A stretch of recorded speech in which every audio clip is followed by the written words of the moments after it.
If your dryer makes an intermittent squealing sound, right now this one's not doing it, but it has been here lately, bearings are probably failing. I'm going to show you how you address that. First thing you need to do is unplug the appliance. Next, you want to unhook your vent hose. And this is a good time to go ahead and clean up any debris that the kids have dropped in behind the appliance. Next, we're going to start by removing the lid, and we need to get access to the front. After the top's removed, there's two screws, one here and one here, and then you can remove the front. To remove the front, there's a tab on this side you press in, a tab on this side you press in, and then it tilts forward.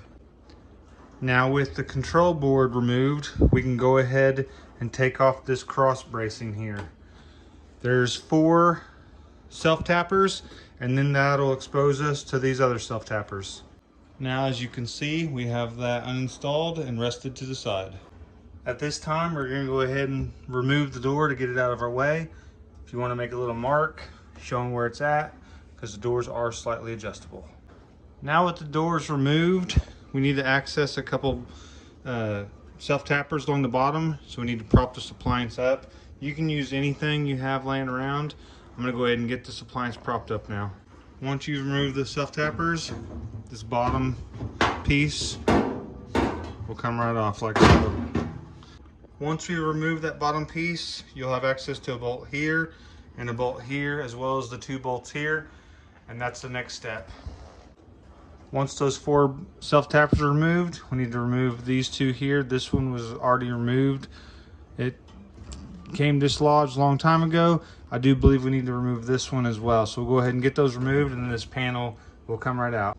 You will also need to remove the door latch, as that self-tapper goes on through and will help keep this securely mounted. Once you have the door undone, you can undo this plug for the door switch. As you can see, it's white, brown, blue, same color code on both sides, so you shouldn't have any problems trying to get that lined up later. Just get that disconnected, and we'll pull this door panel to the side. Next thing we're going to remove is this blower cover right here. Looks like there's 5 or 6 self-tappers. We're going to get that pulled off now. Once you remove those self-tappers, this piece will slide right on out. We can go ahead and use this time to clean out the bottom and get any debris or anything that's in here out. Next step, we're going to get these self-tappers here on the edges removed, and that's going to remove this drum support piece. Should have 2 support rollers on the front, 2 on the back, and we also have an idler tensioner. Before we remove this front panel, we have a switch here, and we need to mark it with a Sharpie so that we make sure it gets reinstalled properly. As soon as you pull this off, you're going to see two your idler rollers there that we'll be replacing. We'll set that to the side. This drum should come out, and it's resting on 2 idler rolls in the back. To remove the drum, you're going to reach your hand back through here. There's a tensioner. You release the tension off the tensioner, loosen up the belt, and then the drum lifts right up and out. We're going to go ahead and finish pulling it out now and get these support rollers replaced. This is an absolute perfect time to take your vacuum cleaner and clean this up. Alrighty, now we got this all done. These are all spinning really nicely.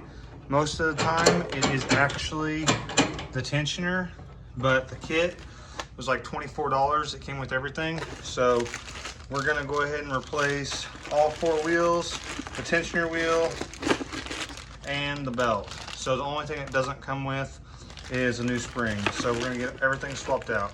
So basically what you do is you simply pull this off with a pair of pliers, and we'll do so now. The new one comes with new snap rings. So you just grab this. It's these triangular snaps. The new ones are fairly pliable. The old ones are brittle. So you expect them to break off like that. That one actually didn't break off. It's just stretched.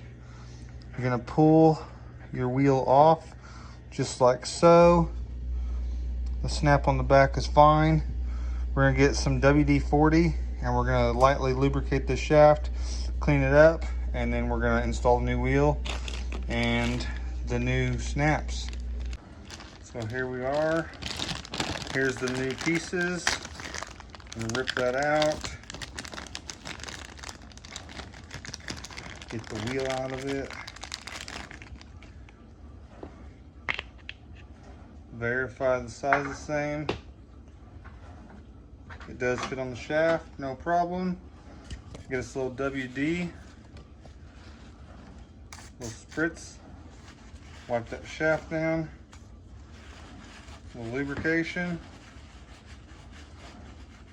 These are a sealed bearing product, but I wanted to lubricate that shaft a little bit. Now we're going to slide this on. Slides on real nice, just like that. And we're going to grab one of these retainers, slide it right over, and simply press it on like so.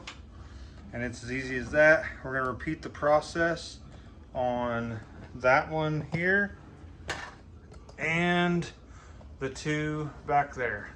So it's simply pulling the old triangular snap off, pulling the old wheel off, clean up the shaft, lubricating it, putting it on the new retainer. So I'm going to go ahead and do that, and then we'll be right back with you when we're done. We're going to repeat the exact same process for the idler wheel here. It has one of these same retainers on it. Since the spring is good, we're just going to replace the wheel. So you take that retainer clip off, you pull this out, and yeah, that's where that squeak's coming from. It's worn. You can look, this wheel is worn significantly compared to the new one. So we're gonna get our WD out, lubricate the shaft really good. Get our new wheel.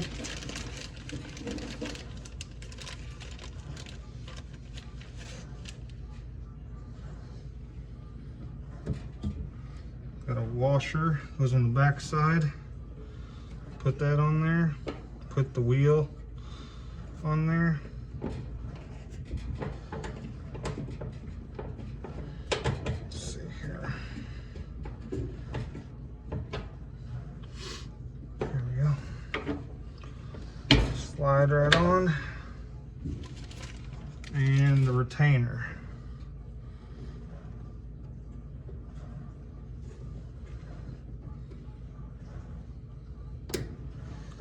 There we go.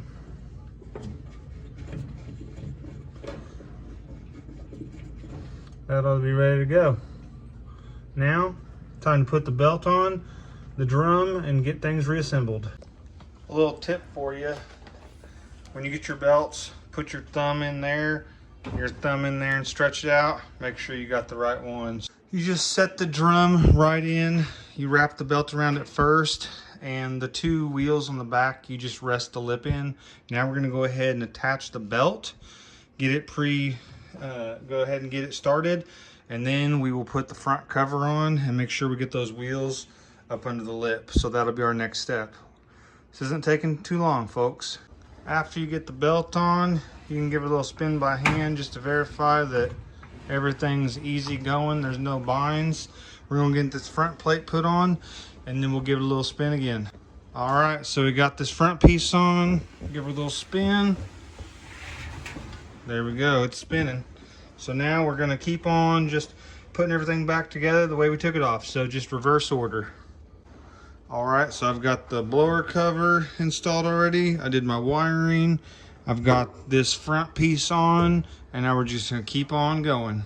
We're almost back together, everybody. If I wasn't having to stop and film and whatnot, I've been working on this for an hour and 15 minutes with filming and with doing the cleaning and stuff like that. So this repair without doing filming, it's a 45-minute to an hour-long repair at most. So it's definitely doable for the home appliance person, home do-it-yourselfer. So I'm just gonna put the lid on it, and then I'm gonna get it put back in its cubby over there, get it plugged in, and we're gonna fire this thing up. All right, I got the dryer back into position. We're going to plug it in. Now we're going to turn it on. Let's go. Oh yeah. There was just a little bit of a whistle before we started. You could hear it wasn't that bad, but there was a little bit of a whistle. It's gone. This is fixed. I believe the kit was $28.99 plus an hour of labor. If you would have had to take this to a repair shop, you'd be out $150. So I hope this helps 150,000 of you people out there fix your appliance. So, and all I ask is that you take a minute to subscribe to my channel. Thanks for watching. I'm always happy to help.